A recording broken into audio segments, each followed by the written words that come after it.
इस आपातकालिक अनुक्रिया समूह शुभारंभ समारोह में आए हुए राष्ट्रीय इकाई के महामंत्री श्री हरिशंकर सिंह जी, प्रोफेसर सिद्धनाथ उपाध्याय जी, अध्यक्ष ग्रामीण इकाई वाराणसी महामना मालवीय मिशन,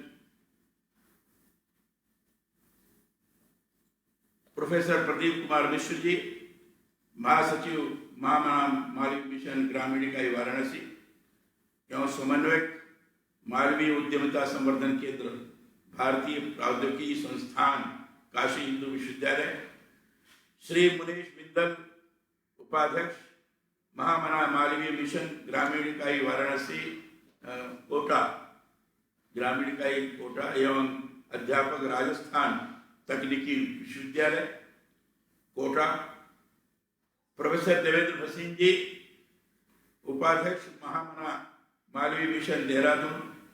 ये भसीन जी से मेरा बड़ा पुराना संबंध है और हम जब जाया करते थे तो बड़ी इसे बहस हुआ करती थी और बड़े अच्छे, बड़े ही मैं कहूँ कि इंटेलेक्चुअल हैं, विभिन्न विषयों पर अपना समाधान कारक दिशा प्रदान किया करते थे।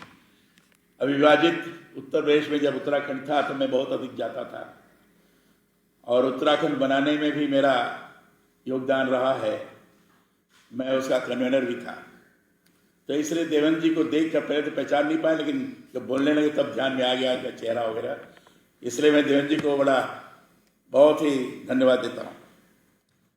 श्री विमलेंद्र झा जी अध्यक्ष मेकी फाउंडेशन मुंबई, डॉक्टर विद्यासागर पांडे जी महासचिव संजीवनी वेलफेयर सोसाइटी, सभी अभिभावकगण, छात्र छात्राएं, भाई और बहनों, ये विद्यासागर पांडे जी दिव्यांगों के लिए समर्पित है। जब मैं लोकसभा देवरिया से चुनाव लड़ा और वहाँ रहते हुए मंत्री भी था तो हमारे क्षेत्र में काफ़ी गए, काफ़ी विकलांगों को, दिव्यांगों को लेकर 100 से ज़्यादा लोगों का मुफ्त में ऑपरेशन किया। मैं व्यवस्था में करता था लेकिन वो पूरा ऑपरेशन किया और आज भी लोग इनको भगवान के रूप में देवरिया में मानते हैं। ऐसे विद्यासागर पांडे जी। महामना मालवीय मिशन से मैं भी जुड़ा हुआ हूँ। 78 में जब मैं राज्यसभा में गया था तो उस समय महामना मालवीय मिशन बना था और मैं भी, मेरी पढ़ाई लिखाई सिद्धनाथ उपाध्याय जी ने तो मुझे कह दिया कि स्थानीय स्तर पर ही है, लेकिन मैंने कक्षा 9-10 सेंट्रल हिंदू स्कूल से किया, फिर सेंट्रल हिंदू कॉलेज, फिर हरिश्चंद्र डिग्री कॉलेज से ग्रेजुएशन किया जो BHU से ही संबंधित है, और पोस्ट ग्रेजुएशन मैंने काशी विद्यापीठ से किया। ये सारा मैंने संघ की योजना से किया क्योंकि मैंने पहले ही तय कर लिया था कि मैं संघ का प्रचारक निकलूंगा। तो जहां जहां अपना काम कम था वहां वहां लोगों ने मुझे भेजा था और जब महामना मालवीय मिशन की स्थापना हुई तो मैं स्वयं उसका एक सदस्य था और समय समय पर महामना मालवीय मिशन के विभिन्न कार्यक्रमों में भी मेरा जाना आना होता था। और जब मुझे ये पता लगा इमरजेंसी रिस्पांस टीम महामना मालवीय मिशन के माध्यम से लॉन्च की जा रही है तो स्वाभाविक रूप से मेरी इच्छा हुई कि मैं भागीदार बनूं इसमें, और सहज रूप से मैंने आपके इस कार्यक्रम को स्वीकृति भी प्रदान की। इसलिए मुझे तो ये बड़ा आनंददायक ये विषय है। महामना के मन मस्तिष्क में जिस तरीके से भारतीयता को स्थापित करते हुए और उच्चतर शिक्षा प्रदान की जाए, संस्कार युक्त शिक्षा प्रदान की जाए, लोग निरंतर भारतीय संस्कृति, भारतीय परंपरा को अपने आचरण व्यवहार में आचरित करते हुए आगे बढ़ें और बनारस हिंदू विश्वविद्यालय के नाम के अनुरूप यहाँ की संस्कृति कैसी है, अपने आचरण व्यवहार के माध्यम से लोगों के बीच में एक आदर्शात्मक स्वरूप निर्माण करने से सक्षम हो सकें, यह उनकी हमेशा मंशा रही है। और इसी आधार पर महामना मालवीय मिशन काम कर रहा है। मैं बनारस हिंदू विश्वविद्यालय के एपेक्स कोर्ट में भी था। डॉक्टर कर्ण सिंह जी चेयरमैन थे, कई बार जाना आना हुआ। तो स्वाभाविक रूप से बनारस हिंदू विश्वविद्यालय मेरे रोम रोम में व्याप्त है। और इसलिए जब महामना के नाम से कोई चीज होती है तो स्वाभाविक रूप से उसके प्रति मैं आकर्षित होता हूं।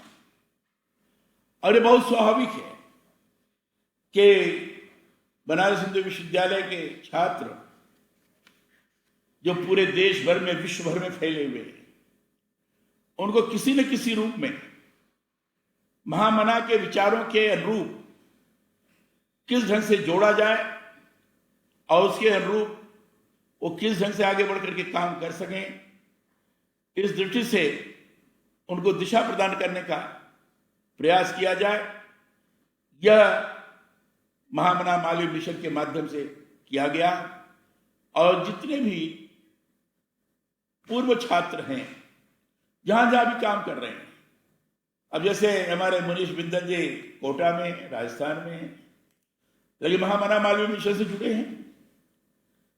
विश्व के अनेक देशों में इस मिशन से लोग जुड़े हैं और जुड़ करके महामना के विचारों के अनुरूप आम जन के समस्याओं के समाधान के लिए, प्राकृतिक आपदा है तो उसमें विभिन्न प्रकार का सहयोग प्रदान करते हुए काम कर सकें, इस दिशा में विभिन्न प्रकार के कार्यक्रमों की योजना भी बनाते हैं।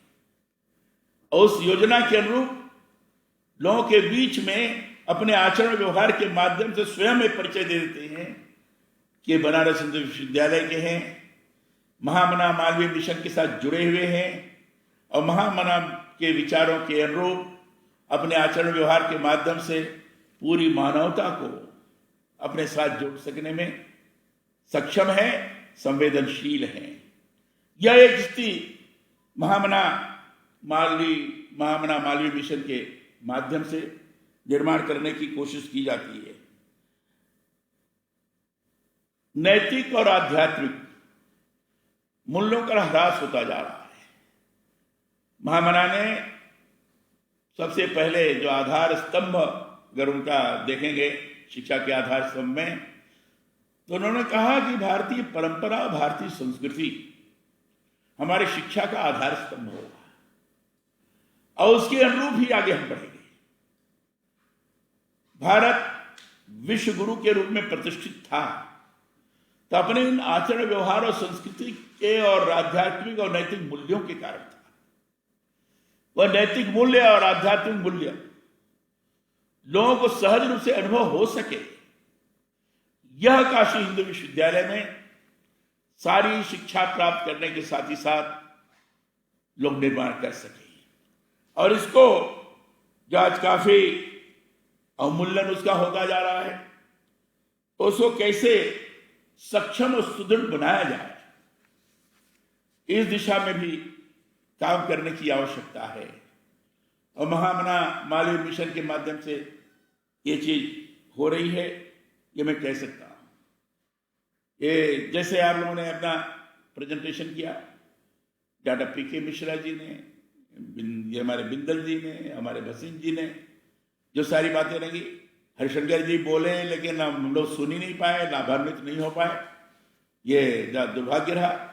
लेकिन जिस तरीके से आप लोगों ने अपने विचारों को प्रकट किया, तो इससे स्वाभाविक रूप से बात समझ में आ रही कि जो इमरजेंसी रिस्पांस टीम बनी है वो इसीलिए बनी है कि विभिन्न प्रकार की आपदा में महामना मालवीय मिशन जो अत्यधिक संवेदनशील संस्था है, उस संवेदनशीलता के आधार पर कैसे हम लोगों की सेवा कर सके, शुश्रूषा कर सके। और इसलिए ये जो इस युग की कोविड-19 जो जब बहुत भयंकर समस्या है, उसके निराकरण के लिए पी महामना मालवीय मिशन सन्नद्ध है, तत्पर है और किस तरीके से सहयोग किया जा सकता है विभिन्न क्षेत्रों में, उस प्रकार के काम करने के लिए आगे बढ़ रहे हैं। मालवीय मिशन वाराणसी ग्रामीण इकाई युवाओं को जोड़ने और उनकी ऊर्जा और रचनात्मक शक्ति का समाज कल्याण के लिए उपयोग कैसे हो सकता है, उसका भी कार्यक्रम बना रहा है। मैं पीके मिश्रा जी को और उपाध्याय जी और उनकी पूरी टीम को एसीएल में बहुत बधाई देना चाहता हूं, जिन्होंने इस दिशा में काम करने का प्रयास किया है। मिशन की ग्रामीण इकाई द्वारा जो अभी बताया गया, संगठित किए जाने वाले आपातकालिक अनुक्रिया समूह, इमरजेंसी रिस्पांस टीम, ऐसे समूह हैं कि जिनका उद्देश्य प्राकृतिक और मानव जनित राष्ट्रीय आपातिक स्थितियों से निपटने के लिए देश भर के अनुभवी प्राचार्यों एवं व्यावसायिक व्यक्तियों के मार्गदर्शन में युवा छात्रों की अपार ऊर्जा तथा रचनात्मक क्षमता का उपयोग करना है। कोविड-19 तो है ही है, इसके कारण परेशानी है, झेल रहे हैं लोग, महामारी है। उसके लिए महामना मालवीय मिशन लगा हुआ है इमरजेंसी रिस्पांस टीम के माध्यम से। अभी हमारे भसीन जी ने जो उत्तराखंड का वर्णन किया, मैं उत्तराखंड के बारे में बहुत जानता हूं। बरसात के दिन में कैसी दुर्दशा होती है, लैंडस्लाइड से कितने लोग तबाह होते हैं, बाढ़ से कितनी परेशानियां बढ़ जाती हैं, गांव के गांव बह जाते हैं। हर साल आप ये सारी चीजें देखते होंगे।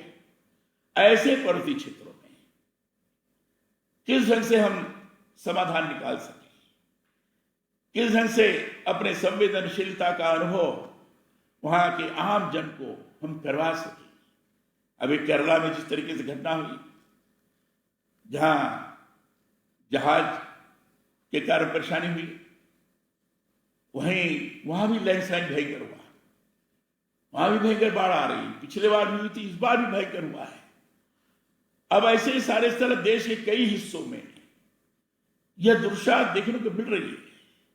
कोविड-19 महामारी है, लेकिन साथ साथ ये प्राकृतिक आपदाएं भी भयावह स्वरूप निर्माण कर रही है। अब महामारी मिशन कितना बड़ा है, कैसा है, ये तो संगठन के माध्यम से देखने की आवश्यकता पड़ेगी।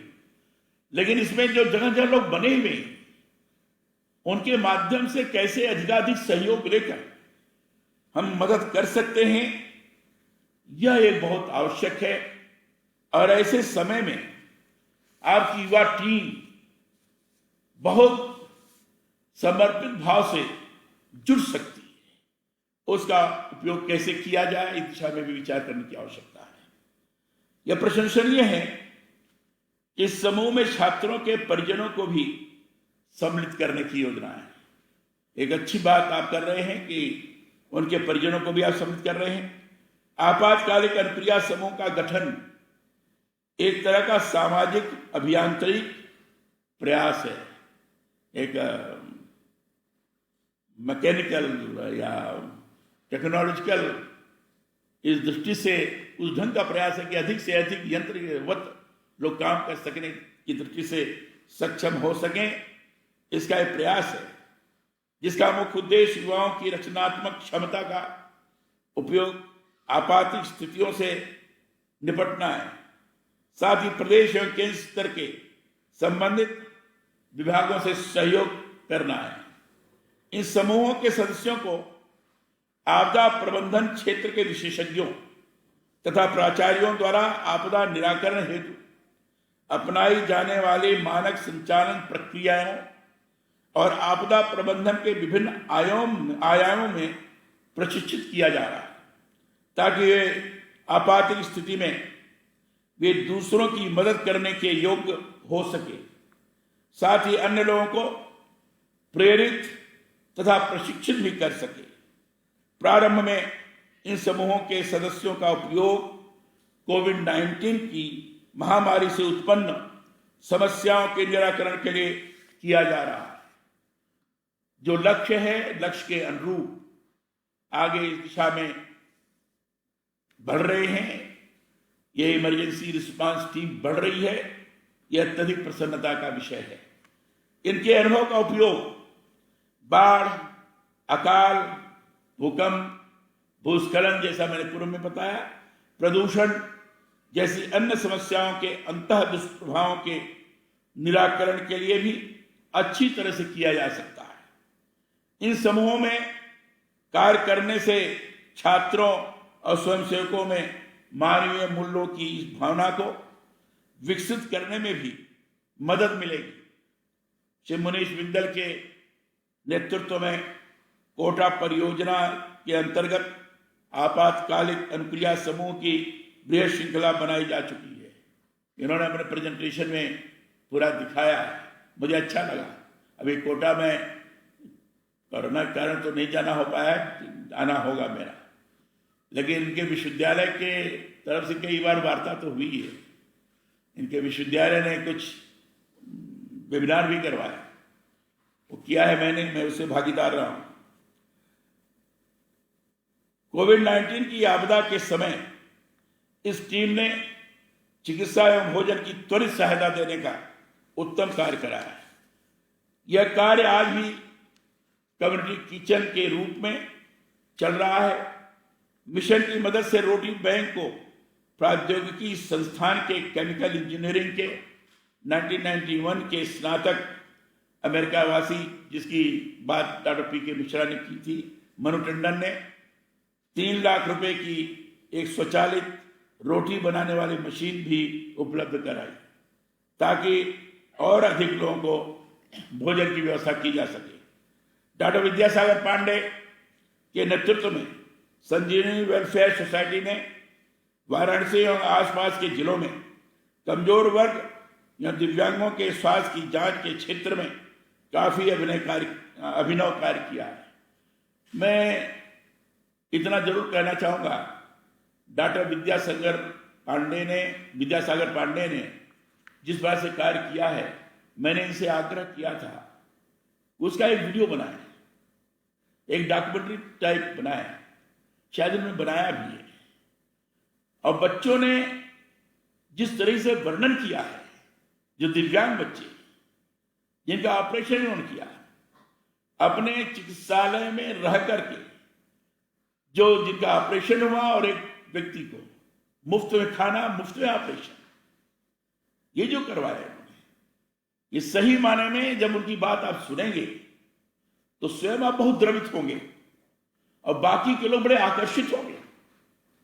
तो मैं चाहूंगा कि ये जो इमरजेंसी रिस्पांस टीम है, इस इमरजेंसी रिस्पांस टीम के अंतर्गत इन प्रकार के दिव्यांगों को, जो अपने जीवन से निराश हो चुके थे, ऐसे लोगों को फिर से कैसे आत्मविश्वास जनित उनका व्यक्तित्व निखार करके प्रदान किया इन्होंने, ये निश्चित रूप से मैं कह सकता हूं कि अद्भुत प्रयास है। इसको निश्चित रूप से लोगों के बीच में दिखाना चाहिए, और इसलिए मैं विद्यासागर पांडे को इसके लिए मैं बहुत बहुत बधाई देता हूं और इसे अपेक्षा करता हूं कि और भी अधिक मेले लगाएं इस प्रकार के, उन ग्रुप्स में जाएं, क्योंकि दिव्यांगता इस समय अभिशाप बन गई है, और दिव्यांगता अभिशाप बनी है उस व्यक्ति के मन के अंदर की, उसके जो लोग उसको विकलांग कहते हैं, अगर ये अनुभव कराने का प्रयास किया, अरे ये तो दिव्यांग है, इसको अगर तुम ढंग से सदुपयोग करो तो आगे चल करके अपने प्रतिभा के माध्यम से विभिन्न क्षेत्रों में लोगों को मात दे सकते हो। ये सिर्फ निर्माण किया जा सकता है, और उधर तब जाए तो बहुत अच्छा है। मिशन की यह इकाई काशी कथा के साथ मिलकर वाराणसी के प्राचीन मंदिरों और सांस्कृतिक धरोहरों को संग्रहित करके प्रचार प्रसार करने के साथ तालाबों के संरक्षण पर महती कार्य कर रही है। इसके साथ ही इसे पर्यावरण संरक्षण एवं ग्रामीण रोजगार की दिशा में छात्रों के साथ मिलकर सराहनीय कार्य किया है। शांति विद्या फाउंडेशन के माध्यम से कमजोर वर्ग के छात्राओं को छात्रवृत्ति भी उपलब्ध कराई जाएगी, तथा साथ ही उनके आत्मनिर्भरता के प्रयास किए जा रहे हैं। मानवीय उद्यमिता संवर्धन केंद्र, जिसके निदेशक डॉक्टर पी के मिश्रा जी हैं। आज की ये बड़ी महती आवश्यकता है मिश्रा जी। आत्मनिर्भर भारत कोविड-19 के दौरान इसको जितना भी आप महत्व देंगे, इसमें इनोवेशन भी तैयार हो रहा है।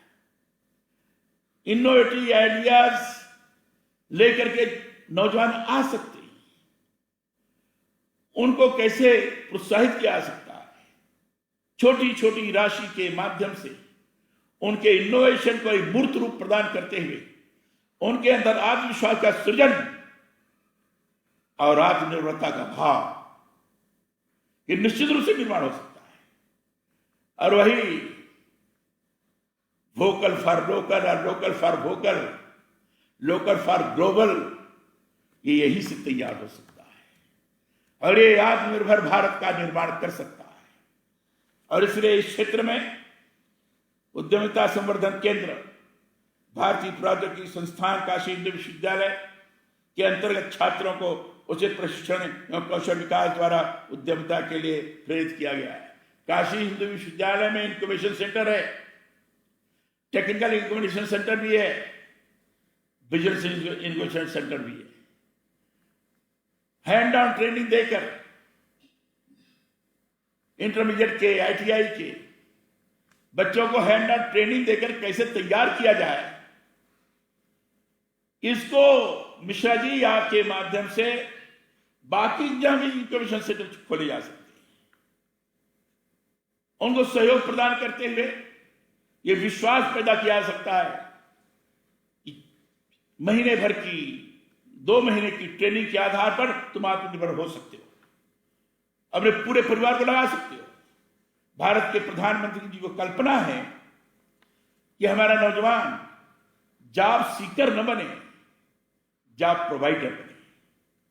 ये इंक्यूबेशन सेंटर्स, ये job provider, incubation business incubation centres, technical incubation centres, ये जॉब प्रोवाइडर के दृष्टि से सक्षम हो सकते हैं। और इसलिए इस बात को मिशन की तरफ से स्वयं मिश्रा जी उस दिशा में काम कर रहे हैं। अगर लगे तो बहुत बड़ा लाभ होगा और आत्मनिर्भर भारत को आगे बढ़ाने में सक्षम होगा। इसी केंद्र के तहत जालौपुर, चौबेपुर वाराणसी, रामनगर वाराणसी एवं शक्तेश्वर, चुनार, मिर्जापुर में केंद्र स्थापित किए जा रहे हैं। क्या है आप लोग, मुझे चूंकि आपके माध्यम से जानकारी हो रही है, जिसमें ग्रामीणों तथा वनवासी लोगों की जरूरतों को ध्यान में रखते हुए उन्हें प्रशिक्षित करने और विकास की मुख्य धारा से जोड़ने के कार्यक्रम चलाए जा रहे हैं। अभी जो दिखाया था, मैंने देखा था, सोनभद्र का भी एक क्षेत्र था, उस प्रेजेंटेशन में सोनभद्र था, वनवासी कल्याण आश्रम, वो मैंने ध्यान से देखा है। दिखाया तो कोटा का जा रहा था, लेकिन उसी को सोनभद्र भी आ गया था। तो मुझे लगता है कि ये सारे इलाके ऐसे हैं कि जिसको ढंग से किया जा सकता है और लोगों के अंदर एक विश्वास पैदा किया जा सकता है। इसी क्रम में महामना मालवीय मिशन के तत्वावधान में उत्तराखंड में परियोजनाओं को शुरू करने हेतु डॉक्टर देवेंद्र भसीन की बड़ी अच्छी टीम है, मैं जानता हूं। ये अपनी टीम को आगे बढ़ाकर चलेंगे, बहुत अच्छा होगा। दान सिंह रावत जी, ये तो बड़े हैं, वहां के लोगों के बीच में उनकी प्रसिद्धि अच्छी है। एवं महावीर प्रसाद कुकरेती प्रयासरत है। इन सभी महानुभावों का प्रयास एवं अब तक का कार्य प्रशंसनीय और अनुकरणीय है। मुझे विश्वास है कि देश के अलग अलग क्षेत्रों एवं विदेशों में फैले महामना के मानस पुत्रों के ऐसे अनेक समूह होंगे जो महामना के आदर्शों एवं मूल्यों के आधार पर पर्यावरण, स्वास्थ्य, शिक्षा आदि क्षेत्रों में अपने अपने प्रयासों से मानव कल्याण तथा प्रकृति के संरक्षण के कार्यक्रमों को संचालित कर रहे होंगे। मैं आप सभी से इस अवसर पर आग्रह करता हूं, इन सभी को अपनी इस नवगठित श्रृंखला से जुड़ने का प्रयास करें। भगवान शिव एवं मर्यादा पुरुषोत्तम प्रभु श्री राम से मेरी प्रार्थना है कि वे आप सभी को शक्ति और सामर्थ्य दें कि आप अपने लक्ष्य को प्राप्त कर सकें। मैं इस पुनीत कार्य के श्री गणेश के कार्यक्रम में सम्मिलित होकर अत्यंत आह्लादित हूं तथा आप सभी के प्रयास की सफलता की कामना करता हूं। परमेश्वर इस दिशा में और आगे बढ़ने की दृष्टि से आप सभी को, आप सबकी टीम को सामर्थ्य प्रदान करें। यही कहते हुए आप सर्वों से मैं विदा लेता हूं। बहुत बहुत धन्यवाद। जय भारत।